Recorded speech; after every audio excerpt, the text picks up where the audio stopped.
thought leader Marianne Williamson says that our deepest fear is not that we are inadequate. Our deepest fear is that we are powerful beyond measure. Is that your fear? Are you afraid of being truly who you are?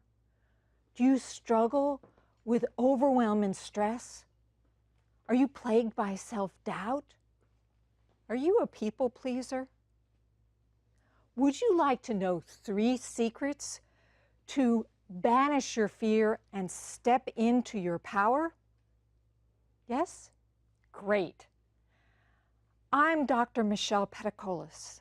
I am an inner game expert, and I help women leaders and change makers to step into their power through facing their fear.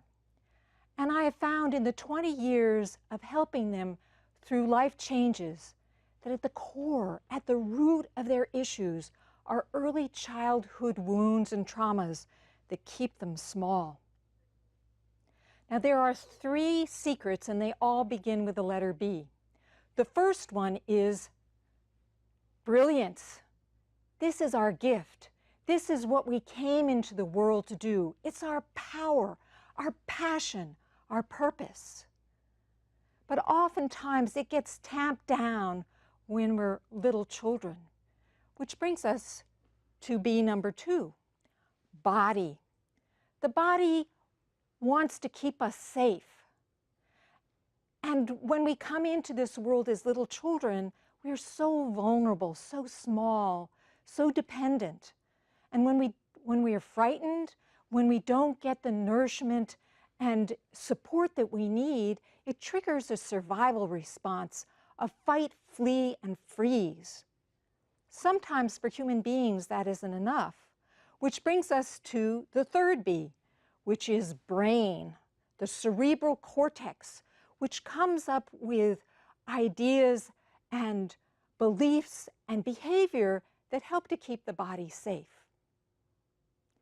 But sometimes as adults, it also tends to keep us small and holds us back. So I would like to share a little bit of my own story so you understand how this works. So I came into the world brilliant, a seed ready to burst forth. But I came into a family in which there were 2 other children. So I didn't bond with my mother. I bonded with my father. And he was in the military, and at the age of 2, my age of 2, he was transferred to Japan.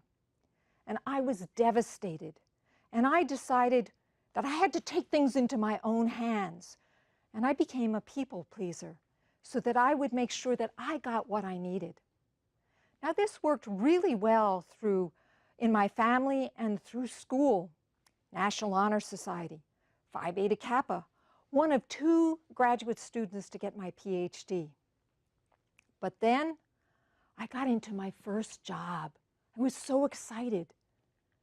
But I found out that my students, they needed me to lead. And all I knew how to do was please. And so I tamped myself down because I lost that job. And I only took jobs where people wanted me more than I needed them. And then my husband left me, and I tamped myself down further. And I joined a spiritual community where relationships didn't matter. The only relationship that mattered was with the divine. Fortunately, this spiritual practice reconnected me to my brilliance. And so brilliance and body became combined. And by the time my current husband showed up, my heart was opened and I was ready for love. However, brain was not on board.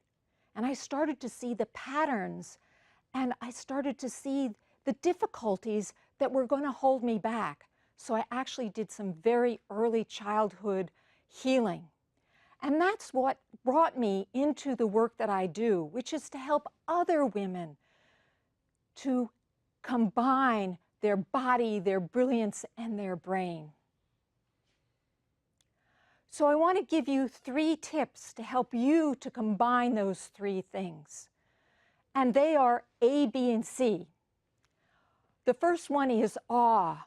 We connect with our brilliance through awe, through connecting to spirit, meditating, going out in nature. And B, we connect to our body and calm our body through breath. If you breathe deeply, you actually calm the body. And finally, C, curiosity. We use our brains with curiosity and notice what patterns and behaviors are holding us back. And then C, we start to change them. So when you bring brilliance and body and brain together, you are able to step into your power and be brilliant.